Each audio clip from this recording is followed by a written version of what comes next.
Hi friends, எல்லாரும் எப்படி இருக்கீங்க? நல்லா இருக்கீங்களா? இன்னைக்கு சிவி கிச்சனில் குஸ்கா எப்படி செய்யுதுன்னு பார்க்கலாம். வாங்க வீடியோக்குள்ளே போகலாம். சீரக சம்பா அரிசி 1/2 கிலோ கழுவி ஊற வச்சு எடுத்து வச்சுருக்கேன். பெரிய வெங்காயம் 100 கிராம் கட் பண்ணி வச்சுருக்கோம். 50 கிராம் தக்காளியை கட் பண்ணி வச்சுருக்கோம். ஒரு 5 பச்சை மிளகாய் காம்பு கிள்ளி வச்சுருக்கோம். 50 கிராம் தக்காளியை அரைச்சி எடுத்துக்கலாம். இந்த மாதிரி அரைச்சி எடுத்துக்கலாம். தாளிப்புக்கு ஒரு துண்டு பட்டை, 2 பிரியாணி இலை, கொஞ்சோண்டு கல்பாசி எடுத்துருக்கோம். இஞ்சி 30 கிராம், பூண்டு 50 கிராம்.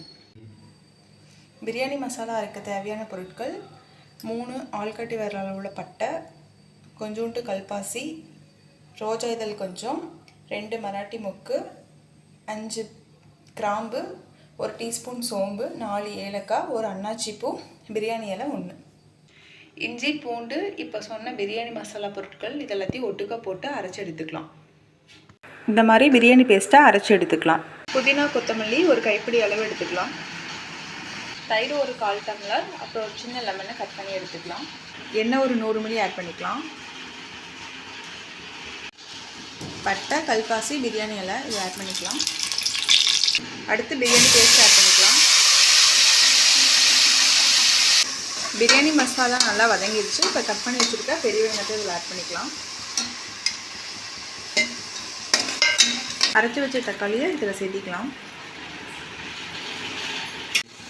தக்காளி, பச்சை மிளகாய் சேர்த்துக்கலாம். இதில் புதினா, கொத்தமல்லி ஆட் பண்ணிக்கலாம்.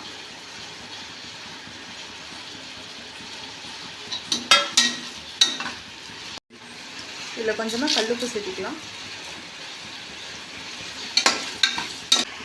ஒரு டேபிள் ஸ்பூன் வரமிளகாத்தூள் ஆட் பண்ணிக்கலாம். 1/4 டம்ளர் தயிர் இதை நல்லா ஆட் பண்ணிவிட்டு நல்லா கலந்து விட்டுறலாம். அடுத்து லெமன் இதில் பிழிஞ்சு விட்டுறலாம். 1 டம்ளர் அரிசிக்கு 1.5 டம்ளர் தண்ணி ஆட் பண்ணிக்கலாம். கொதி வந்தோடனே அரிசி ஆட் பண்ணிக்கலாம். அரிசி போட்ட உடனே நல்லா கழுவி விட்டுட்டு உப்பு காரெல்லாம் செக் பண்ணிவிட்டு பத்திரினா போட்டுக்கலாம். தண்ணி கொதிச்சு அரிசி இந்த மாதிரி மேலே தெரிகிற மாதிரி வந்ததுக்கப்புறம் நல்லா கலரி விட்டுட்டு அடுப்பு சிம்மில் வச்சு குக்கர் மூடி போட்டுடலாம். அடுப்பு சிம்மில் வச்சுட்டு தோசைக்கல் வச்சுக்கலாம். அதுக்கு மேலே குக்கர் வச்சுருக்குறோம். ஏன்னா பிரியாணி அடிப்பிடிக்காமல் இருக்கிறதுக்கோசரம் இப்படி வச்சுருக்குறோம். ஒரு 10 to 12 நிமிஷம் ஹீட்டில் வச்சுருந்துட்டு எடுத்து வச்சிடலாம். அப்புறம் விசில் அடங்கினதுக்கப்புறம் குக்கர் ஓப்பன் பண்ணிக்கலாம். விசில் அடங்கிடுச்சு. விசில் எடுத்துகிட்டு குக்கரை ஓப்பன் பண்ணிக்கலாம். பிரியாணி கொஞ்சம் கலரி விட்டுக்கலாம்.